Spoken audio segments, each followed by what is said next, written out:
So, as the Romans created their book of holy shit and hunted and killed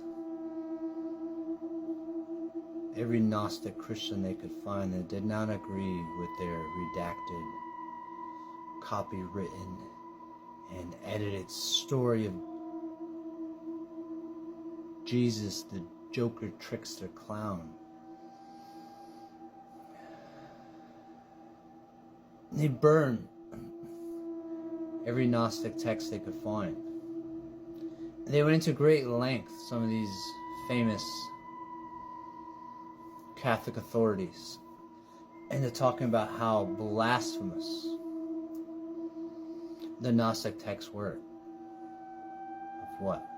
Thomas, John, the Apocryphon of John, Philip, the Gospel of Mary Magdalene, the Gospel of Judas,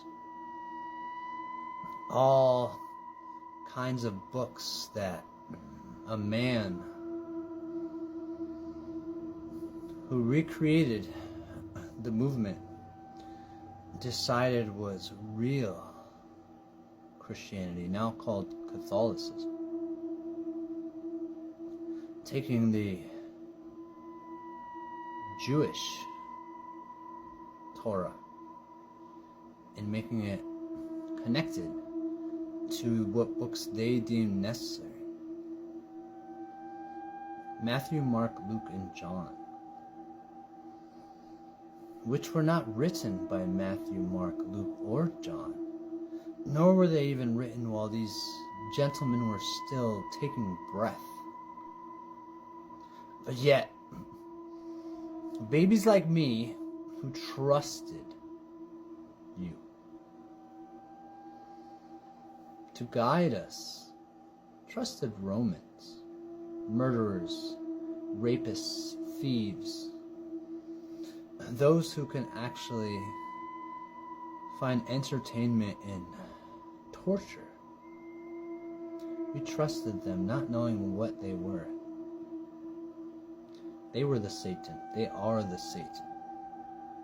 The Pope right now is taking his holy shit, leaving it, I should say. He's leaving his holy shit on his golden toilet, sitting on his pile of $30 billion. Oh, and their religious artifacts, coincidentally, every single fucking one of those religious artifacts, the Shroud of Turin, Spear of Destiny, every single nail that they claim was from the cross of Jesus, every single fucking one of them that they've allowed to be tested, this is the age of knowing. You just gotta Google it. Every single one that they've allowed to be tested has proven to be a fucking forgery, yet they make thousands of dollars every year from pilgrims coming to see it, kiss it, bow to it. I always thought it was strange, not only when I was a Catholic, but when I became a Christian later on, that in the Catholic Church, even though one of their own commandments is to not have idols, they would worship statues as though the statue themselves was a god, in a sense. Every Christmas, when we would have this midnight mass, the priest, don't forget I was an altar boy, the priest would bring out this special Jesus on a cross statue, and people would line up just like communion and kiss the feet of this statue. Pray to these statues. Do you guys know the definition of idol? Like, for example, the Pope. Speaking of the Pope and Gnosticism, this vicar of Christ, the very first Pope, this motherfucker that didn't even understand Jesus, Peter, and I don't memorize all these things that are unimportant to me. I just remember it happened and I read it. This motherfucker Peter had frustrated Jesus in their own Matthew, Mark, Luke, and John stories. Because Jesus was frustrated that this motherfucker had been walking around, hanging out with him, listening to him for 3 fucking years, and still didn't fucking get it. The same motherfucker that pulled the sword out when Jesus was getting arrested and sliced off that guard's ear. This dude didn't get it, but yet he was to lead the movement after Jesus had gone. Now imagine that. Sensei has died. Now, some fucking white belt in your school that don't know what the fuck he's doing or talking about is now going to teach at the school? This is where we are. In the story of Paul, one of the most famous apostles, Paul was running around hunting and killing Christians, and Jesus appeared to him and blinded him, essentially blackmailed him to join Peter's stealing of the movement from Mary Magdalene. If you read the Gnostic texts or know about Friday the 13th, when the Vatican had the Knights Templars 9/11 style assassinated all at once and arrested, tortured, it's very Catholic-like, isn't it? That the Vicar of Christ is putting out hits on motherfuckers.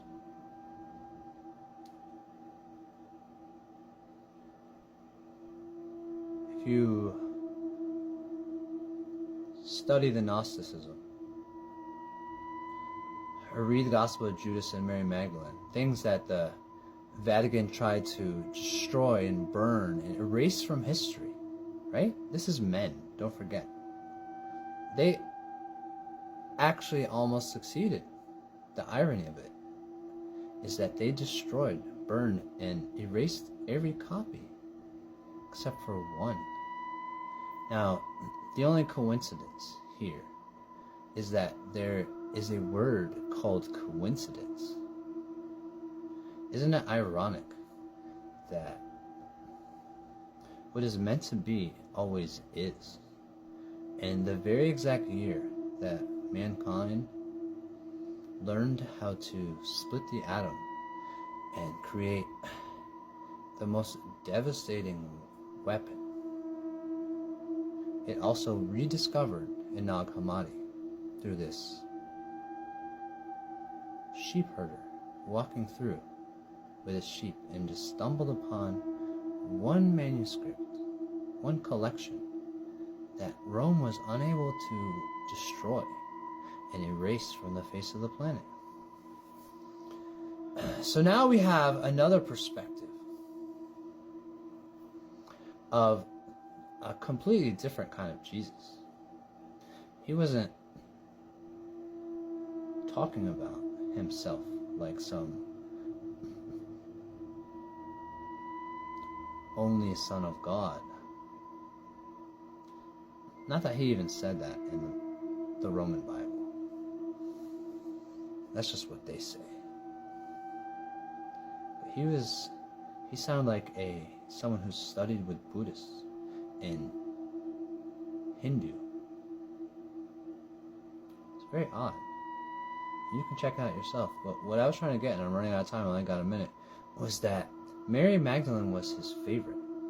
She was the most enlightened and advanced being walking amongst those disciples, and he intended for her to lead the movement. She was a priestess of Isis. I guess I'm going to have to get into another time, but the snake charm on her arm as a symbol of veneration in the school of Isis, they saw that and slandered her as a whore to take the movement for themselves, because these Jews did not see women as authority. So Peter and Paul took a holy shit on us all. And that is part 3, my friend.